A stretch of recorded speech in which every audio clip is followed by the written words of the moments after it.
Hello hi friends, welcome back to my channel Sindhu study desk. ఈరోజు 6వ తరగతి సామాన్య శాస్త్రం పాఠ్యపుస్తకంలో భాగంగా 8వ పాఠం దుస్తుల నుండి దారాల దాకాలో ముఖ్యమైన అంశాలు చూద్దాము. 8వ పాఠం దారాల నుంచి దుస్తుల దాకా ముఖ్యమైన అంశాలు. దుస్తులను మనం రక్షణ కవచంగా ఉపయోగించుకుంటాం. వస్త్ర పరిశ్రమలో కర్బన దారాలు సరికొత్త ఆవిష్కరణ. దుస్తులను మనం అందంతో పాటు మన హోదాకు సంకేతంగా కూడా భావిస్తుంటాం.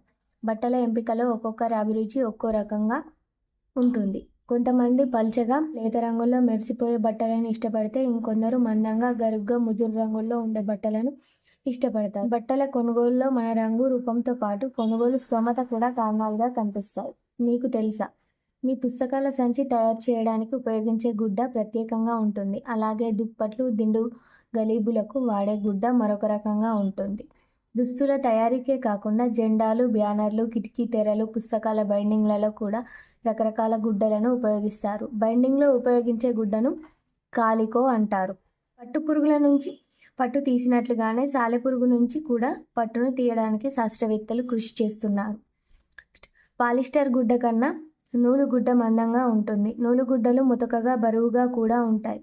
ఉతికిన తర్వాత నూలు బట్టలు ముడతలు పడతాయి, కుచించుకుపోతాయి. పట్టు బట్టలను తాకితే నున్నగా ఉంటాయి కదా, అలాగే ఉన్ని బట్టలను తాకితే గరుకుగా ఉంటాయి, బరువుగా కూడా ఉంటాయి.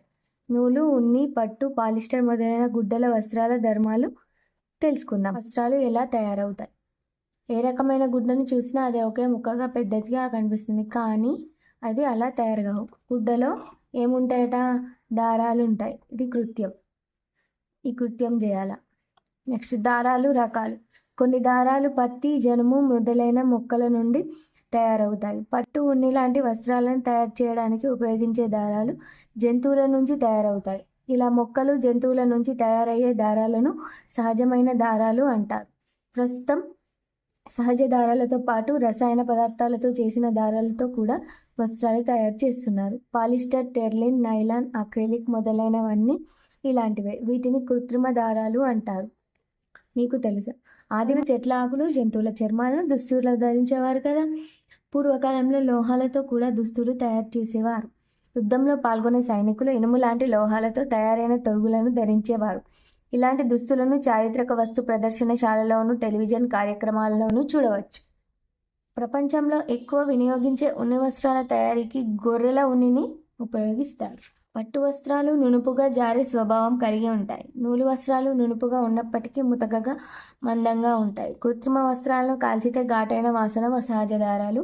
పత్తి, జనుము, ఉన్ని, పట్టులను సహజమైన దారాలని పేర్కొంటారు. పత్తి మనకు పత్తికాయల నుంచి లభిస్తుంది. సాధారణంగా నల్లరేగడి నేలలో పత్తి పంట పండుతుంది. మన రాష్ట్రంలో ఆదిలాబాద్, నల్లగొండ, వరంగల్ జిల్లాలో పత్తి విస్తారంగా పండుతుంది. పత్తి దారాల తయారీ. పత్తి కాయలను సేకరించి కాయల్లో తెల్లటి దూది ఉంటుంది. పత్తి కాయలలో తెల్లటి దూది ఉంటుంది. దూదిలో నుంచి గింజలను వేరు చేయండి. కొంచెం దూదిని తీసుకోండి. దాన్ని భూతద్దంలో లేదా సూక్ష్మదర్శిని కింద ఉంచి చూడండి. అంటే మనం గమనించాలన్నట్టు. నెక్స్ట్ 1823లో చార్లెస్ మెకింతోష్ అనే స్కాటిష్ శాస్త్రవేత్త వర్షానికి తడవని బట్టలను తయారు చేశారు. అప్పుడు ఏం గమనించారు? ఇంతకుముందు కృత్యంలో సన్నని వెంట్రుకల వంటి వాటిని చూశారు. వీటిని పత్తి దారాలు లేదా పత్తి పీచు దారాలు అంటారు.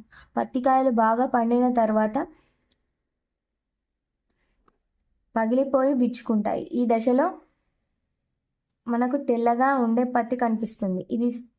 ఇది అతి సన్నని దారాలుగా ఉంటుంది. కాయల నుంచి పత్తిని తీసివేస్తారు. తర్వాత దీనిలో నుంచి దూదిని, గింజలను వేరు చేస్తారు. ఇలా దూది నుంచి గింజలను వేరు చేయడాన్ని జిన్నింగ్ అంటారు. దూది నుండి దారాల తయారీ. ఇప్పుడు ఆ దూది నుంచి దారాలు ఎట్లా తయారు చేద్దామో చూద్దాం. పత్తి కాయల నుండి పత్తిని తీసి గింజలు వేరు చేసిన తర్వాత దూది పీచులను దువ్వెనలతో దువ్వి కడిగి శుభ్రం చేస్తారు. ఇలా పరిశుభ్రం చేసిన దూదిని దారాలుగా వడకడానికి ఉపయోగిస్తారు. అయితే ఈ దారాలు వస్త్రాలు నేయడానికి సరిపడినంత గట్టిగా ఉండవు.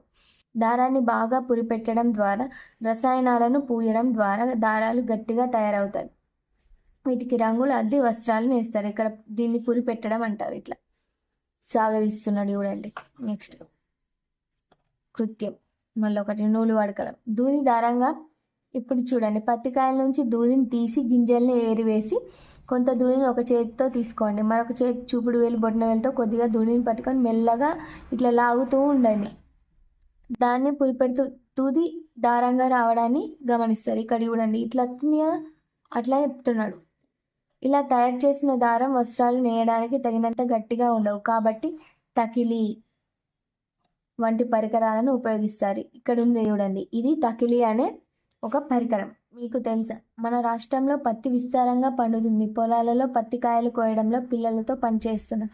ఇలా బాల కార్మికులుగా మారుతున్న పిల్లలను కాపాడడానికి అనేక స్వచ్ఛంద సంస్థలు ప్రభుత్వంతో కలిసి పనిచేస్తున్నాయి.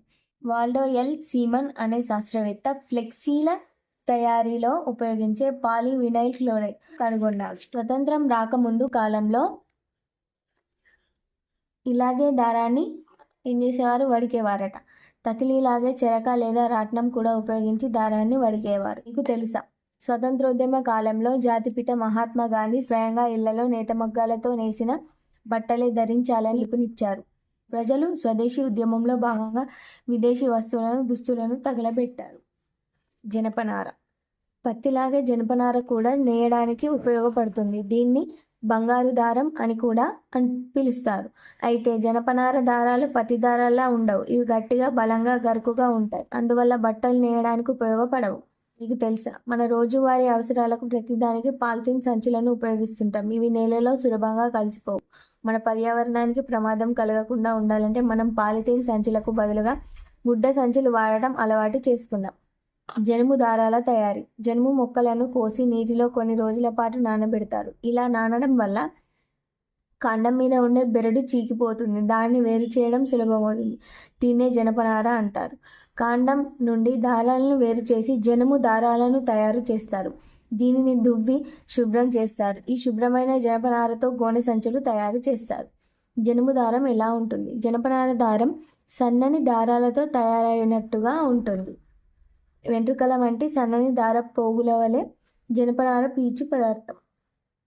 డాక్టర్ మియోషి ఒకోమోటో అను శాస్త్రవేత్త 1970లో మొట్టమొదటి సూక్ష్మదారం మైక్రోఫైబర్ను తయారు చేశాడు. పత్తి, జనుముతో పాటు గోంగూర, వెదురు మొక్కల నుండి కూడా దారాలు తయారు చేస్తారు. జనుము, కొర్రలు మొదలైన మొక్కల నుండి తీసిన దారాలతో కూడా బట్టలు నేస్తారు. పత్తితో పోల్చినప్పుడు వీటి తయారీ చాలా తక్కువగా ఉంటుంది. దారాల నుండి వస్త్రాలు. దూది నుండి వడికిన దారాలను వస్త్రాలు నేయడానికి ఉపయోగిస్తారు. తకిలీలు, రాట్నాలతో వడికిన దారాన్ని నిలువు, పడుగు, అడ్డు, పేక వరుసలలో అమర్చి మగ్గాలతో వస్త్రాలు నేస్తారు. ఇలా పడుగు, పేక అనే 2 వరుసల దారాలని వస్త్రాలు తయారు చేయడాన్ని నేత నేయడం అంటారు. మగ్గాలపై వస్త్రాలను నేస్తారు. విద్యుత్ సహాయంతో నడిచే నేత యంత్రాలను మరమగ్గాలు అంటారు. ఇళ్లలో ఏర్పాటు చేసుకొని చేతితో నేత నేయడానికి వీలుగా ఉపయోగించే వాటిని చేనేత మగ్గాలు అంటారు. చాపలు అల్లడం. కొబ్బరి ఆకులను 2 వేర్వేరు రంగుల కాగితపు చీలికలను తీసుకోండి. కొబ్బరి ఆకున్న ఈనెను తీసివేసి ఆకును 2గా చేయండి. ఒకదానికొకటి సమాంతరంగా ఉండేలా ఆకులను అమర్చండి. ఇంకొక ఆకును తీసుకొని పేర్చిన ఆకులు ఒకసారి పైకి, ఒకసారి కిందికి వచ్చేలా అడ్డంగా దూర్చండి. ఈ విధంగా చాప తయారవుతుంది. తాటాకు, ఈతాకులతో కూడా ఇలాగే చాపలు అల్లుతారు. ఇదే విధంగా రంగు కాగితాలు ఉపయోగించి కూడా అల్లండి. మనం వస్త్ర పరిశ్రమలో ఎక్కువగా ఉపయోగించే పాలిస్టర్ దారాలను పెట్రోలియం నుంచి తయారు చేస్తారు. మన రాష్ట్రంలో చేనేత పరిశ్రమ బాగా అభివృద్ధి చెందింది. గద్వాల్, సిరిసిల్ల, వెంకటగిరి, కొత్తకోట, నారాయణపేట, పోచంపల్లిలో చేనేత పరిశ్రమలు ఉన్నాయి. వరంగల్ తివాచీలు నాణ్యతకు, మన్నికకు ప్రఖ్యాతి గాంచినవి. మనం ఏం నేర్చుకున్నాం? పత్తి, ఉన్ని, పట్టు, జనుము మొదలైన దారాలు మొక్కల, జంతువుల నుంచి తయారవుతాయి. వీటిని సహజ దారాలు అంటారు. రసాయనిక పదార్థాలను ఉపయోగించి తయారు చేసిన వాటిని కృత్రిమ లేదా సింథటిక్ దారాలు అంటారు. సన్నని పీచుల వంటి వాటిని దారపు పోగులు అంటారు. వీటి నుండి దారం తయారవుతుంది. ఈ దారాలతో వస్త్రాలను నేస్తారు. పత్తికాయ దూది నుండి పత్తి దారం తయారవుతుంది. జనుము బెరడుతో జనపనార తయారు చేస్తారు. పత్తికాయల నుండి గింజలు తీసి దూది వేరు చేయడాన్ని జిన్నింగ్ అంటారు. దూదిని ఉపయోగించి నూలు దారాలు తయారు చేయడాన్ని వడకడం అంటారు. మరమగ్గాలు చేనేత మగ్గాల ద్వారా వస్త్రాలను నేస్తారు. కర్రగుజ్జుకు రసాయనాలను కలిపి రేయాన్ దారాలను తయారు చేస్తారు. ఒక పత్తికాయ నుండి 500 మీటర్ల పొడవైన దారాన్ని తీయవచ్చు. ఏమైనా డౌట్లు ఉంటే కామెంట్ సెక్షన్లో కామెంట్ చేయండి. Thanks for watching this video. Please like, share and subscribe to my channel Sindhu study desk.